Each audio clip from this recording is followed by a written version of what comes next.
Ayun, good morning mga kapatid. So, nandito tayo ngayon sa Nishikoen. Okay, kung natatandaan nyo, ito yung video na yan. So, dito sa Nishikoen, meron ditong laging dinadayo na isang tao. Hinanap ko talaga, sinearch ko kung saan siya makikita, nagtanong-tanong tayo kung saan siya makikita, and unexpectedly, nandito lang pala siya sa malapit sa company namin. And ngayon is 9:20 AM. Hindi pa siya bukas. So, ayun siya. Balikan ko na lang kay mamaya. Ito nga pala ang Imaya no Hambaga na nagtitinda ng iba't ibang variety ng mga hotdog sandwiches. Titigan mo pa lang yung menu pero nakakatakam na. Yung mahaba ang pila dito kaya inagahan na natin. Supposedly 11 AM pa talaga dapat ang bukas niya pero 10 dumating na agad ang may-ari. Today, ipapakilala ko siya sa inyong lahat. I want you all to meet Mr. Imazaki, and he's been doing this business since 1972. Isipin mo ganong katagal na yun. Ayon pa sa nababasa ko, dati lang siyang apprentice and ngayon, siya na ang business owner for the longest time. And ayon pa nga sa mga nababasa ko, one of his apprentice has been established a new shop in Fukuoka City. Nakaka-amaze siyang panoorin.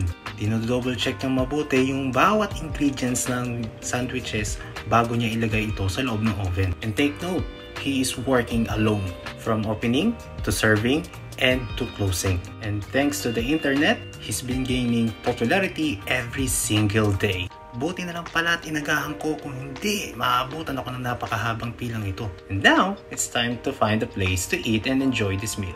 Okay, so yun, naka-order na tayo kay tatay. Ang order natin ay ito, mixed egg.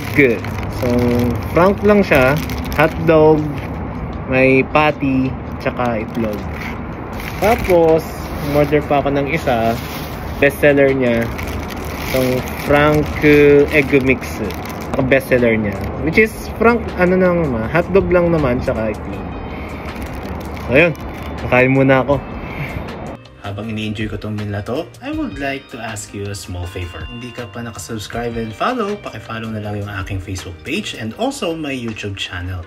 And also don't forget to leave a comment or like my videos. Now, let's go back to the food. Sasabi ko lang, simple pero napakasarap. In addition, napaka-satisfying niya. Kaya hindi na ako magugulat bakit siya pinipilahan at pinabalikan ng mga tao. So yun lang, i-enjoy ko muna to and see you on the next one. Simula nang dumating tayo sa mundo ng pagiging adult, most of us are thinking about a job with the highest pay. Of course, yun kasi yung practical way. Pero aminin man natin, ilan lang yung makapagsabi na I love my job. But having the chance to meet Mr. Imazaki reminds me of the true meaning of passion and love for your work. Na minsan nakakalimutan na natin na isa sa pinakamalaking susi sa success and to win life.